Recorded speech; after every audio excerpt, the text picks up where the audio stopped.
how do y'all feel about his first 100 days? I'm gonna let you go first, Kim. How you feel about? I feel like he's done what somebody could do in his position, and this is what I want people to understand. Like, do you know what the president's job is? You know what I mean? I think people give like we talked about before, like he's just the president. He's just the face of stuff. Like when you ask him about, the Trump investigation and Rudy Giuliani, he's just like, yo, that's the judicial branch of the government. Mm-hmm. I ain't got nothing to do with that. You know what I'm saying? Let them do their job. Right. When you talk about laws being passed and boycotting and stuff like that, and you ask him, that's not, like, he can have an opinion. He says, hey, if the people ain't happy, the people need to protest. Mm-hmm. But that's not my job. I can't be out here like, don't go to Home Depot. That's not his job. But that's not what you advertise neither. What do you mean? He didn't advertise it like, oh, I can't. He advertised it talking like, I can get this done. I can get this done. If you don't vote for Joe Biden, you're not black. Yeah, like you coming at us like this. Like, I understand that completely because the way that the government works. Right. The president don't make all those decisions. Right. But as far as like his executive orders and stuff and what he's done, I disagree. I finally disagree with you, Kim. I didn't even say nothing though. What did I say? I didn't even That's answer. why I'm disagreeing with you. I want you to realize you ain't even said that, and I disagree with you. I haven't said anything. Energy Kim, right? I'm saying, okay. So like as far as the executive orders and stuff like that, he still needs to get to the nitty gritty when it comes to black people.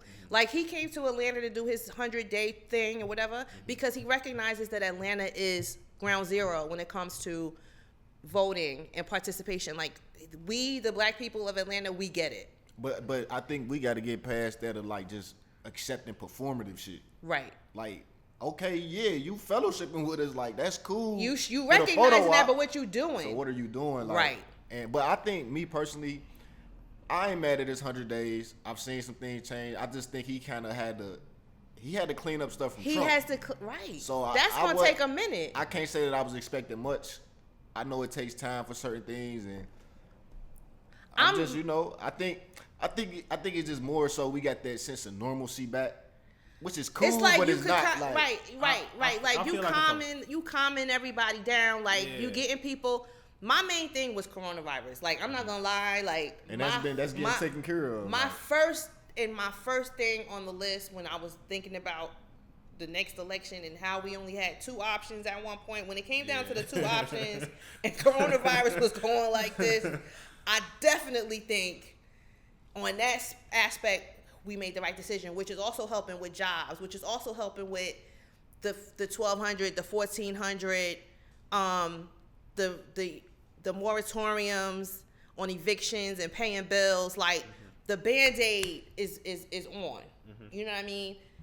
What is he gonna do now as far as like student loan debt? That was a big thing he ran on. The For the People Act, that's gonna help a lot of people, like free daycare, free like all that kind of stuff. Yeah. It doesn't affect me personally right now, but black people, like Obama did stuff like that. Like Obama said, you can't let out toxins if you are this company. If you're an oil company, you can't do this. If you are a pharmaceutical company, you can't do that.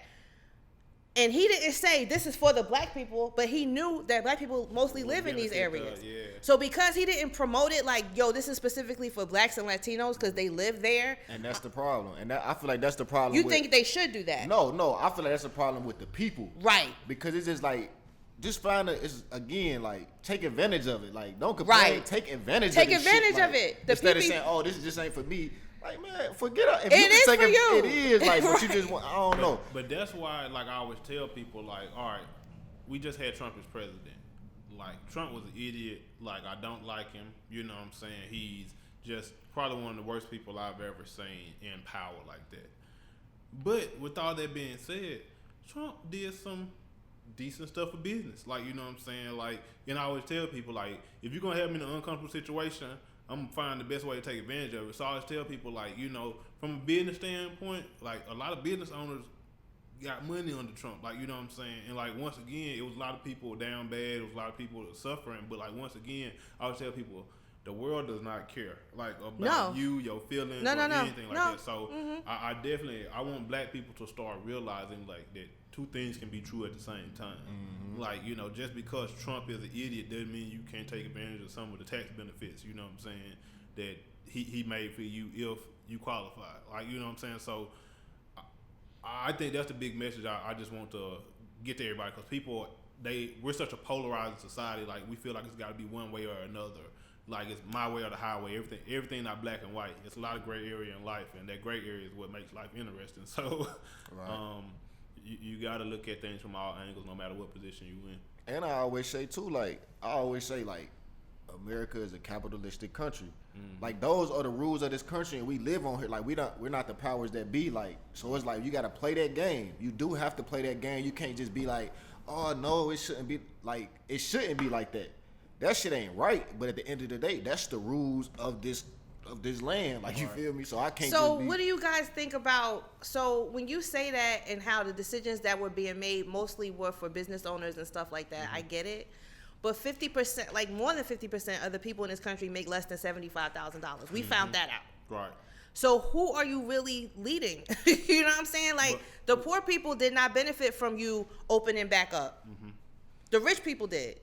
And what I'm saying is, I feel like, once again, we have to realize we're in a system that was not made for us. Yeah. For us as black people. Yeah. So, like, once again, we already fighting from a disadvantaged standpoint. Mm. So, with that being said, like, if you know you fight from a disadvantaged standpoint, Jay know we fight from a disadvantaged standpoint, I wake up and be like, man, this ain't fair. Like, you know what I'm saying? I can't wake up and cry that every day. Like, you know what I'm saying? You got to do something about it. I got to do something about it. So I always tell people, that's why I'm a business owner. My business is not big enough to employ a bunch of folks yet, but, like, once again, take advantage of progress, the things. Yeah. You know what I'm saying? Form follows function. If you function properly, things will form themselves. And I feel like we as people have to realize that we can become business owners. We can invest in our community. Take advantage of, like Jay Black said, take advantage of the policies that are in place, because every 4 years or every 8 years or whatever agenda that administration has, you gotta adjust. Exactly. Like, it's not okay. This guy's the president. Let's chill. Everything has changed now. No, you gotta read up. What is this administration doing? Okay, I gotta adjust my lifestyle or I gotta fight for this or I gotta make it seem like, yo, what about us? You know what I mean? You gotta adjust what you do to what they're doing. Mm-hmm. It's never gonna be the perfect, and I don't want people to be like, I hear people saying, "Oh, y'all giving Joe Biden too much credit." Like, nah, like, can we just celebrate like the people that are affected, the people that are winning in this season? Mm-hmm. Each administration to me is a season. You know what I mean? The rich people was winning in the Trump season. Cool, good for y'all. Now it's our season. Stack your chips, do what you got to do, adjust your lifestyle to win in this season. Right. Because who knows who's going to be the president next? Like you were saying, everybody is vying for that position.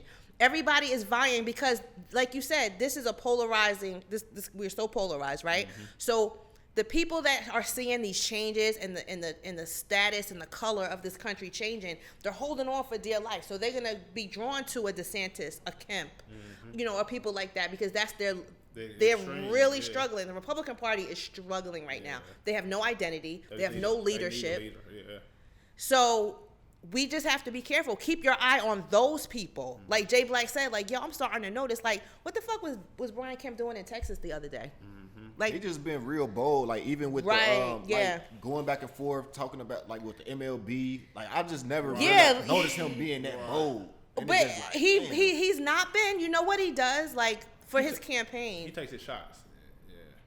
His campaign, he was right when he was campaigning. He was sitting there with the gun, and I blow up, and I'll go after criminal illegals, and like that was his campaign, right? And then you saw a softer, gentler Kemp after he got elected, after he fucking cheated, and after he was the referee at his own game. Right. You know what I mean? And then he was, my fellow Georgians.